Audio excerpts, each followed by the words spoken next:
আলহামদুলিল্লাহ ওয়াসসালাতু ওয়াসসালামু আলা রাসূলিল্লাহ। আল্লাহর আপন কিন্তু আমরা প্রত্যেকে হতে চাই। আত্মীয় দুই ধরনের, একটা হচ্ছে আপন আত্মীয়, আর একটা হচ্ছে আপন আত্মীয় নয়, অর্থাৎ খুব কাছের একেবারে কলিজার বন্ধু, হৃদয়ের আত্মার সাথে তার একটা বন্ধন থাকে।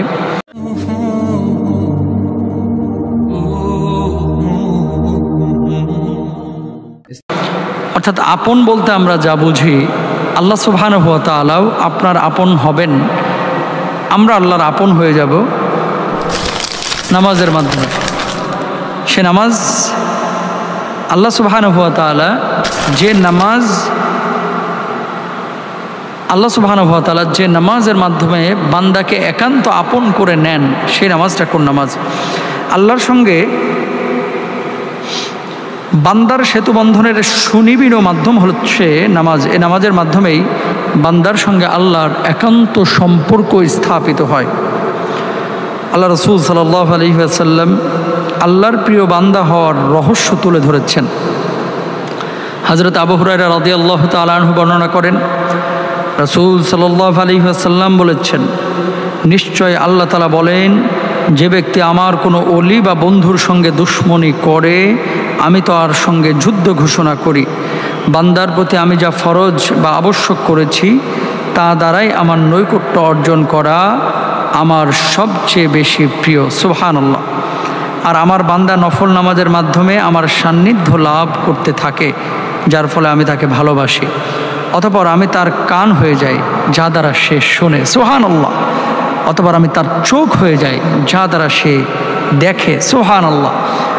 আমি তার হাত হয়ে যাই, যা দ্বারা সে ধরে, এবং আমি তার পা হয়ে যাই, যা দ্বারা সে চলাচল করে। সুবহানাল্লাহ।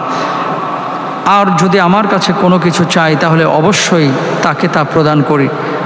যদি আমার কাছে আশ্রয় চাই তাহলে আমি তাকে অবশ্যই আশ্রয় প্রদান করি। যেমন কোনো কাজ করতে দ্বিধা করি না, যেমন দ্বিধা করি মুমিনের জীবন নিতে, কারণ সে মৃত্যুকে ঘৃণা করে আর আমি তাকে কষ্ট দেওয়া অপছন্দ করি। সুবহানাল্লাহ। কি মারাত্মক হাদিস! আল্লাহ সুবহানাহু ওয়া তাআলা বলছেন, আমি কোনো কাজ করতে দ্বিধা করি না, যেমন দ্বিধা করি মুমিনের জীবন নিতে, কারণ সে মৃত্যুকে ঘৃণা করে আর আমি তাকে কষ্ট দেওয়া অপছন্দ করি। হাদিস থেকে বোঝা যায় নামাজই হলো আল্লাহ সুবহানাহু ওয়া তাআলার একান্ত আপন হওয়ার উপায়। নামাজের মাধ্যমেই আল্লাহ সুবহানাহু ওয়া তাআলা বান্দাকে তার একান্ত ক্ষমতাসমূহ প্রদান করেন, দুনিয়া এবং পরকালের যাবতীয় সফলতা প্রদান করেন। আল্লাহ তাআলা মুসলিম উম্মাহকে ফরজ নামাজ আদায়ের অনেককেই তৌফিক দান করেন, অনেককে তৌফিক দান করেন না। কাদেরকে তৌফিক দেন? আপনি ফরজ আমল বাস্তবায়নের জন্য আপনার ভিতরে চেতনা থাকা লাগবে। এই যে হাদিসটা তেলাওয়াত করা হলো, পড়া হলো, বুখারী শরীফের হাদিস, আপনি বুঝেন যে আল্লাহ সুবহানাহু ওয়া তাআলা আপনার কান, আপনার হাত, আপনার চোখ, যেগুলো দিয়ে আপনি দেখবেন, সেগুলো বিশেষভাবে জিম্মাদারি নেবেন এবং আল্লাহ তাআলা পুরো আপনার বডিটাকে, আপনার পরিবেশটাকে, আপনার জীবনটাকে তার রহমতের চাদরে ঢেকে রাখবেন। যদি আল্লাহ তাআলা এরকম কোনো বান্দাকে নির্বাচিত করেন, ঢেকে রাখেন, বিশ্বাস করেন, সে বান্দার দ্বারা কখনো পৃথিবীর বুকে অকল্যাণ হবে না, তার জীবনটা বরকতে ভরপুর হয়ে যাবে। তবে আল্লাহর আপন হওয়ার জন্য আমাদের একটি মাত্র কাজ প্রপার ওয়েতে করতে হবে ঈমান আনার পরে, সেটা হচ্ছে নামাজগুলো ঠিকমতো আদায় করতে হবে। কিন্তু দুঃখজনক হলেও সত্য, এই পৃথিবীর বুকে অনেক মানুষ আছে, অনেক মুসলমান আছে যারা বলে যে মোহতারাম, নামাজ পড়ি না কি হয়েছে, নামাজ পড়ি না কি হয়েছে, ঈমানটা ঠিকই তাজা আছে। টাটকা মিথ্যা কথা। নামাজ না পড়লে ঈমান তাজা থাকে না, নামাজ না থাকলে ঈমান চুপসে যায়, নামাজ না পড়লে ঈমান থাকে না। আমি কয়েকদিন আগে একটা লেকচার শুনলাম, সৌদি আরবের একজন মুফতি, তিনি বলছেন যে ইচ্ছে করে কেউ যদি জোহরের নামাজ ছেড়ে দিল, জোহরের নামাজ ছেড়ে দেওয়ার সঙ্গে সঙ্গে, যেহেতু আল্লাহ রাসূল সাল্লাল্লাহু আলাইহি ওয়াসাল্লাম বলেছেন যে মুসলমান এবং কাফেরের মধ্যে পার্থক্যই হচ্ছে নামাজ। নামাজ যে পড়লো সে মুসলমান, নামাজ যে পড়লো না সে কাফের। তো ইচ্ছে করে যে নামাজ ছেড়ে দিল, জোহরের নামাজ, ও নিয়ত করেছে যে আমি আসরের নামাজ পড়বো, জোহর পড়লো না।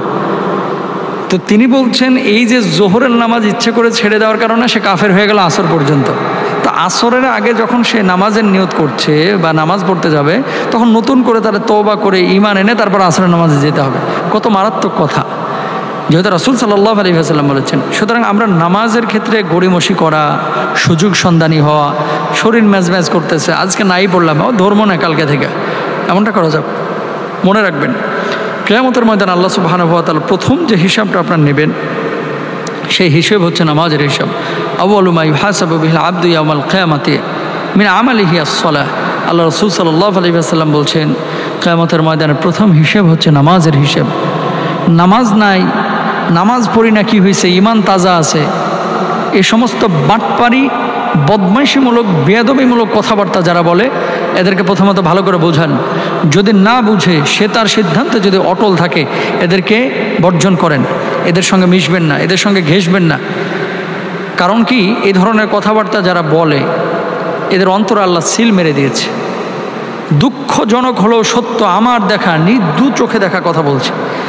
আমি মসজিদে যাই জামাতে নামাজ আদায় করার জন্য, কিন্তু মসজিদের সাথে মহল্লার সবচেয়ে কাছে যে বাড়িটি, অর্থাৎ মসজিদের দেয়ালের সাথে লাগোয়া যে বাড়িটি, এই বাড়িটিতে 70 ঊর্ধ্ব একজন মুসলমান বৃদ্ধ মানুষ আছে, সারাক্ষণ গেটের সামনে বসে থাকে। মসজিদে ইমাম সাহেব নামাজ পড়াচ্ছে, তেলাওয়াত শোনা যাচ্ছে, রুকুর শব্দ, তাকবীরের শব্দ সব শোনা যাচ্ছে, দূর দূরান্ত থেকে মানুষ আসতেছে নামাজ আদায় করতে। কিন্তু এ আল্লাহর বান্দা, যিনি 70 ঊর্ধ্ব বৃদ্ধ, এক পা ঘরে আর এক পা কবরে চলে গেছে, মসজিদে যায় না। তার মানে কি বোঝা যায় জানেন? আসলেই মানে সে আল্লাহকে ভালোবাসে না, আল্লাহ তার দিক থেকে তার রহমের নজর তুলে নিয়েছেন। এবং এই লোকটা মানে এই যে নামাজ পড়তেছে না, আমি যদি বলি যে সে লোকটি জাহান্নামে যাবে, অনেকে আবার বলবে যে আপনি কি দেখে আইছেন আল্লাহর আমলনামা, ওর আমলনামা দেখে আইছেন আকাশে গিয়ে, আসমানে গিয়ে, যে সে জাহান্নামে যাবে? দেখেন, আমি দেখে আসি নাই, কিন্তু হাদিসের মধ্যে তো আছে যে প্রথম হিসেব হবে কিয়ামতের ময়দানে নামাজ। এই লোকটা নামাজ পড়ে না, কিয়ামতের ময়দানে প্রথম হিসাবটা কিভাবে দিবে? তো প্রথম হিসাব যদি নামাজের দিতে না পারে, লোকটা জাহান্নামে যাবে, স্পষ্ট কথা, স্পষ্ট কথা। সুতরাং আল্লাহর আপন হওয়ার জন্য নামাজ আপনাকে আদায় করতে হবে, নামাজ আপনাকে পড়তে হবে। আমি মনে করি যারা নিয়মিত নামাজ পড়েন না, এদের জানাজায় যাওয়া ঠিক না। কারণ কি, যে আল্লাহর সঙ্গে গাদ্দারি করেছে, বেঈমানি করেছে, সে মানুষটাকে শিক্ষা দেওয়া উচিত। এবং ইমাম সাহেবদের বলা উচিত যে দেখেন, যদি জানাজা আপনি ঠিকমতো নামাজ আদায় না করেন, আমি কিন্তু জানাজার নামাজ পড়াবো না। কারণ কি, সারা জীবন নামাজ পড়লেন না, আপনার জানাজার নামাজ আমরা কেন পড়বো, কেন পড়াবো?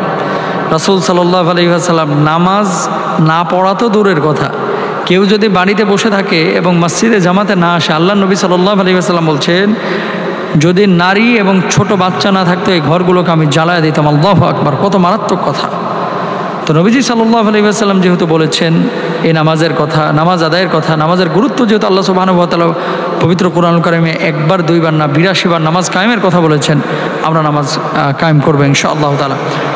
অফিসে অনেক সময় দেখা যায় নিজেরা নামাজ আদায় করে, বসদেরকে বলে না, বসেরা নামাজ আদায় করে, কর্মীদেরকে বলে না। আপনারা বলবেন, দেখেন দাওয়াতি ক্ষেত্রে আপনি যদি কাউকে নামাজের আদেশ দেন, কেউ কিন্তু আপনাকে মারবে না ভাই, আপনার সম্মান আল্লাহ তাআলা বাড়িয়ে দেবে।